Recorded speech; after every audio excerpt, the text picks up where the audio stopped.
for the first time in France, I realized the meaning of my research had changed. It's so exciting. My project at Renault was optimizing logistics.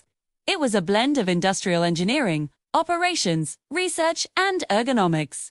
Such an amazing environment. There was so much to learn. Collaboration between companies and universities applies theory to practice. Every moment was surprising. It was truly inspiring. I saw so much inventory, yet customers were still waiting. I thought, I can solve this with theoretical design. And then, I saw how it all connected. But then, my boss gave me an unexpected task. Wait, I had to analyze the Nissan Production Way. Challenge accepted. Let's do our best. Learning Japanese production methods in France was incredible. I had to understand it deeply. With guidance from my boss, I realized, this is Japanese craftsmanship.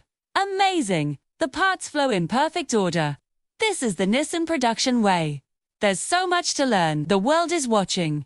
This is a step for tomorrow. I can do it. /research is a journey to understand your own country.